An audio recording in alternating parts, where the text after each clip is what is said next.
안녕하세요. 오늘은 보내주신 설교 로마서 11장을 중심으로 한 은혜로 택하심을 따라 남은 자 이 설교를 한번 깊이 파고들어 보겠습니다. 네, 안녕하세요. 이 설교가 던지는 질문, 그러니까 하나님께서 이스라엘을 정말 버리셨는가? 여기서부터 시작해서요. 성경 전체에 나타나는 남은 자 패턴을 추적하고 이게 오늘 우리에게 어떤 의미인지 함께 살펴보려고 합니다. 네, 아주 흥미로운 주제죠. 이 설교가 남은 자라는 키워드를 가지고 성경 전체를 꿰뚫어 보려는 시도를 하고 있거든요. 각 시대별로 어떤 예시를 드는지, 또 그걸 통해서 어떤 신학적인 메시지를 전달하려고 하는지 그 구조를 따라가 보면 좋을 것 같습니다. 맞아요. 특히 설교자가 계속 강조하는 게 성경 전체에서 반복되는 패턴이라는 점인데 이 부분을 좀 유심히 봐야겠네요. 그렇죠. 그 패턴의 신학적 중요성에 주목하면서 이야기를 풀어가 보죠. 좋습니다. 그럼 설교의 시작점으로 가볼까요? 로마서 11장. 질문 자체가 아주 강렬하잖아요. 대부분의 유다인들이 예수님을 메시아로 인정하지 않았는데 그럼 하나님이 약속의 백성인 이스라엘을 이제 다 버리신 건가? 하는 이 질문이요. 네, 정말 중요한 질문이죠. 그런데 사도 바울의 대답은 아주 단호합니다. 그럴 수 없느니라. 네, 아주 단호하죠. 설교에서는 바울이 이렇게 확신하는 첫 번째 근거가 바로 바울 자신이라고 하던데요. 맞습니다. 바울 자신이 베냐민 지파, 아브라함의 후손, 정통 유대인인데 그리스도를 믿게 됐잖아요. 그러니까 나 자신이 바로 은혜로 택함 받은 남은 자의 증거다. 이렇게 이야기하는 거죠. 하나님이 이스라엘 전체를 버리신 게 아니라는 강력한 증거로 자기 자신을 내세우는 겁니다. 아, 그렇군요. 자신을 증거로 딱 내세우고 나서 설교는 바로 구약 시대로 넘어가더라고요.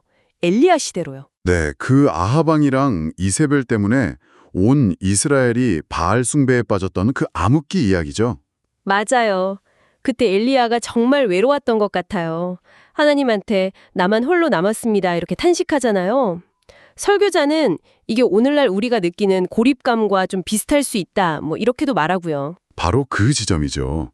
엘리야가 정말 절망적으로 외칠 때 하나님께서 뭐라고 답하시나요? 내가 나를 위하여 바알에게 무릎 꿇지 않은 사람 7,000명을 남겨두었다. 이 말씀이 핵심으로 등장합니다. 7,000명이요. 엘리야는 전혀 몰랐는데. 그렇죠. 여기서 설교가 강조하는 건 이 남은 자가 그냥 재난 속에서 운 좋게 살아남은 사람들이 아니라는 거예요. 하나님의 주권적인 계획, 그분의 은혜 안에서 의도적으로 남겨진 이들이라는 거죠. 시대가 아무리 악해도 하나님의 역사는 계속된다는 증표인 셈입니다. 아, 남겨졌다는 게 수동적인 게 아니라 하나님의 적극적인 보존 행위다. 이 해석이 중요하네요. 네, 이게 바로 남은 자 신학의 출발점이라고 설교는 보는 겁니다. 하나님은 항상 신실한 소수를 통해서 당신의 뜻을 이루어 가신다는 거죠. 그렇군요.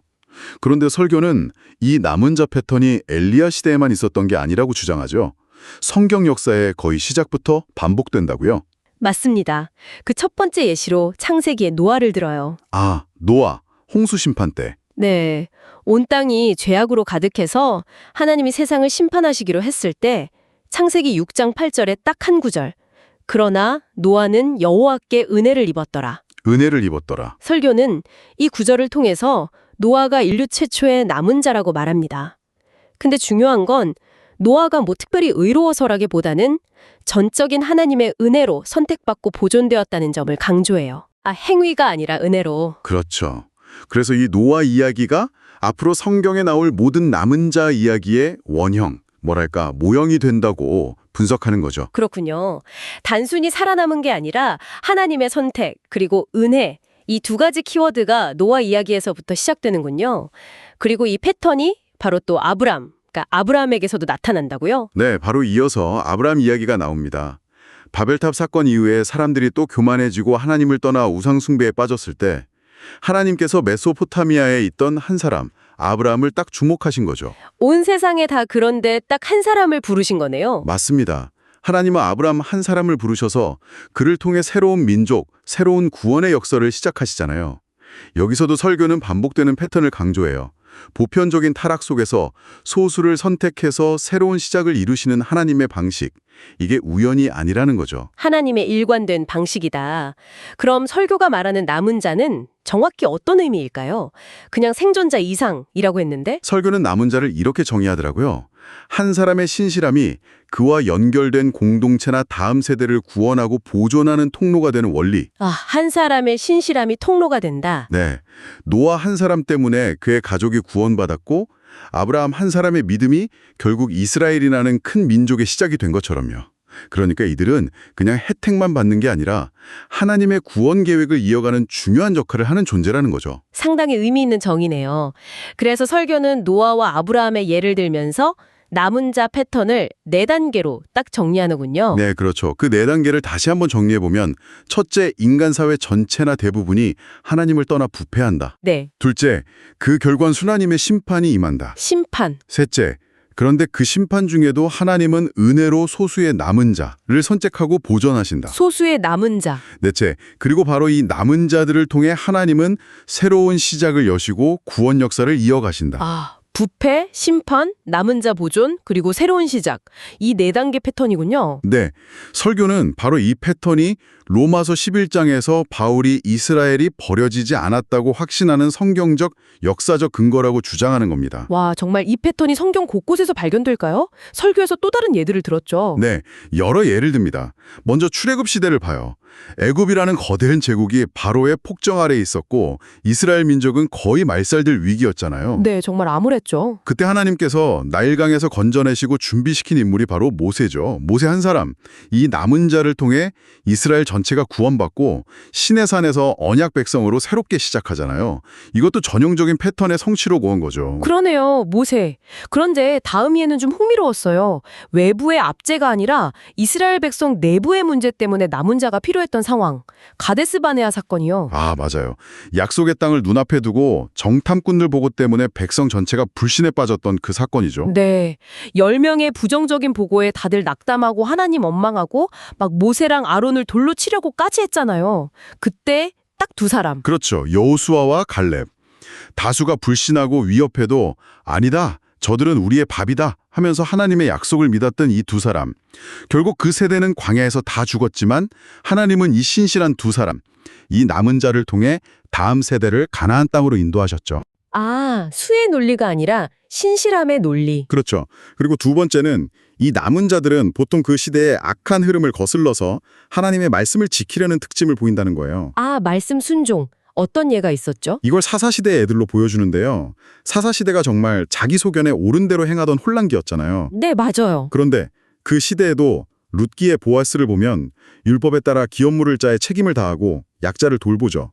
또 이방 여인이지만 시어머니에게 신실했던 룻, 또 부패한 제사장 가문 속에서 눈물로 기도했던 한나, 그리고 그 아들 사무엘, 이들이 다 그 시대의 어둠 속에서 빛났던 남은 자들이라고 설교는 이야기합니다. 아, 보아스, 룻, 한나, 사무엘.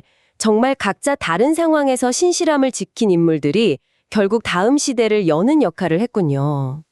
특히 한나의 기도로 사무엘이 태어나고 사무엘을 통해 사사시대가 끝나고 왕정시대가 열리는 걸 보면 이 남은 자를 통한 새로운 시작 패턴이 더 분명해 보이네요. 정확합니다. 그리고 설교는 이 패턴이 왕정시대를 거쳐서 특히 북이스라엘이 아합 왕 때 완전히 타락했을 때도 반복된다고 말하죠. 네, 또 나오죠. 하지만 결국 이스라엘의 계속된 불순종은 아수르와 바벨론에 의한 멸망, 그리고 유배라는 심판으로 이어지죠. 모든 게 끝난 것 같은 절망의 포로기, 그때 이사야 선지자를 통해 주신 말씀이 아주 중요하게 다뤄집니다. 이사야 6장 13절 말씀이죠.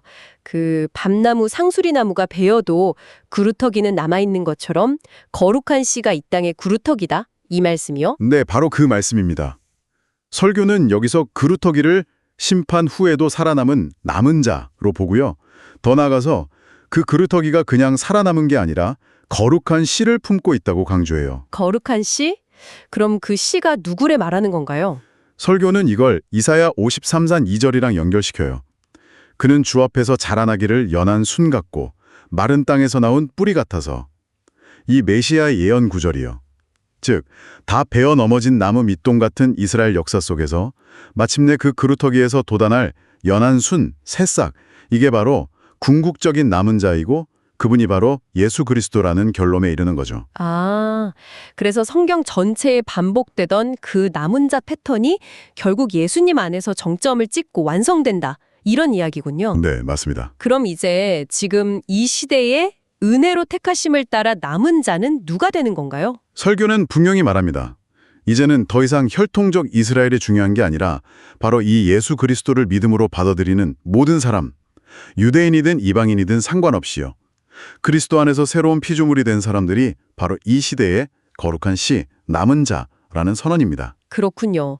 이 장대한 성경 여행이 결국 오늘 우리에게로 딱 돌아오네요. 그럼 이 남은 자 개념을 설교는 현 시대에 어떻게 적용하고 있나요? 설교는 지금 우리가 사는 시대도 과거 노아 시대나 로세 시대, 사사 시대, 아합 왕 때처럼 영적으로 아주 혼탁하고 많은 사람들이 신앙을 버리거나 세상과 타협하는 시대라고 진단해요. 상당히 엄중한 진단인데요. 네. 근거로 여러 성경 구절들을 들죠.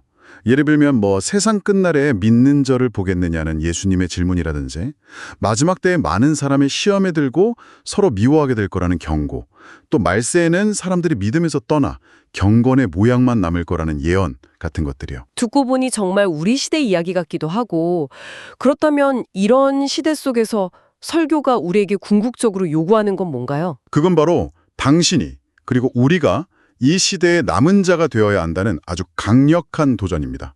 그냥 교회만 다니는 사람이 아니라 세상 흐름에 막 휩쓸리지 않고 하나님의 은혜 안에서 신실함을 지키는 그 소수가 되라는 거죠.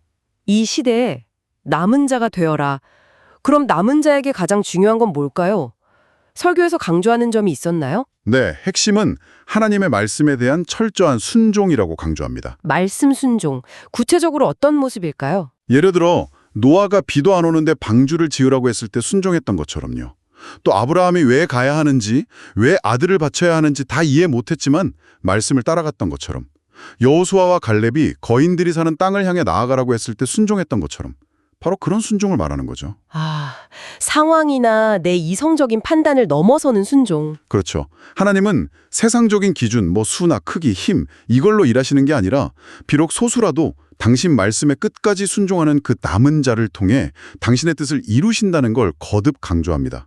심지어 종교가요과 존 녹스의 기도에 대해 스코틀랜드 여왕이 스코틀랜드 군대보다 존 녹스 한 사람의 기도가 더 두렵다고 했다는 일화까지 인용하면서 신실한 남은 자 한 사람의 영향력이 얼마나 클 수 있는지를 보여주려는 거죠. 와, 그렇군요. 오늘 설교 분석을 통해 은혜로 택하심을 따라 남은 자라는 이 주제가 정말 성경 전체를 꿰뚫는 아주 중요한 메시지라는 걸 다시 한번 확인했습니다. 아무리 시대가 어둡고 절망적이어도 하나님은 언제나 당신의 은혜로 신실한 소수를 남기시고 또 그들을 통해 구원의 역사를 이어가신다는 거잖아요. 네, 맞습니다. 그리고 그 남은 자들은 그냥 가만히 있는 게 아니라 말씀에 순종하면서 새로운 시대를 여는 그런 능동적인 존재라는 점도 인상 깊었습니다. 결국 이 설교는 오늘 우리 각자에게 또 우리 공동체에게 이 시대의 신실한 남은 자로 살아가라고 도전하고 있는 거네요. 네.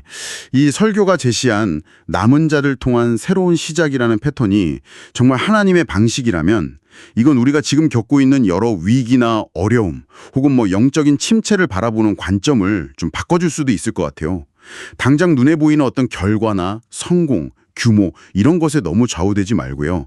비록 작아 보이고 소수일지라도 남은 자로서 신실하게 내 자리를 지키는 것이 어떤 의미가 있는지, 또 그게 어떻게 절망 속에서도 희망의 근거가 될 수 있을지 한번 깊이 생각해 보는 건 어떨까요? 남은 자의 관점으로 현재를 다시 해석하고 희망을 발견한다. 네, 설교가 직접 길게 이야기하진 않았지만 어쩌면 이런 관점의 전환이 우리에게 새로운 용기와 방향을 줄 수도 있지 않을까, 이런 질문을 한번 던져보고 싶네요.